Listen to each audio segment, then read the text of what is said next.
ప్రధాని మోదీని చంపేస్తామని బెదిరింపు కాల్ రావడంతో యావత్ దేశం ఒక్కసారిగా ఉలిక్కిపడింది.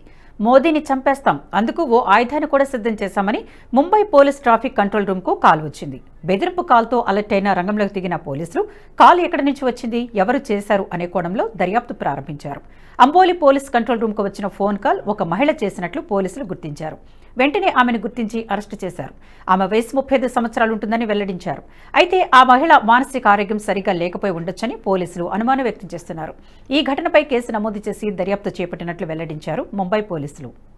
గత ఏడాది జూలైలో కూడా ముంబై పోలీస్ కంట్రోల్ రూమ్ కు ఇలాంటి బెదిరింపు కాల్ వచ్చింది. అందులో ప్రధాని మోదీని, ఉత్తరప్రదేశ్ సీఎం యోగి ఆదిత్యనాథ్ను చంపేస్తామని హెచ్చరించారు.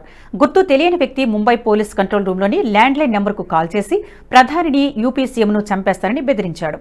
కాల్ చేసిన వ్యక్తి దేశంలో జరిగిన 26/11 తరహాలో దాడి చేస్తామని బెదిరించారు. ఈ వీడియో మీకు నచ్చినట్టయితే లైక్ చేయండి, 10 మందికి షేర్ చేయండి. అలాగే కామెంట్ల రూపంలో మీ అభిప్రాయాలను మాతో పంచుకోండి. Nationalist hub group of channels ను సబ్స్క్రైబ్ చేసుకుని తెలుగునాట జాతీయవాద జర్నలిజాన్ని ప్రోత్సహించండి. ఈ వీడియో కింద ఉన్న బెల్ ఐకాన్ పై క్లిక్ చేయడం మర్చిపోవద్దు.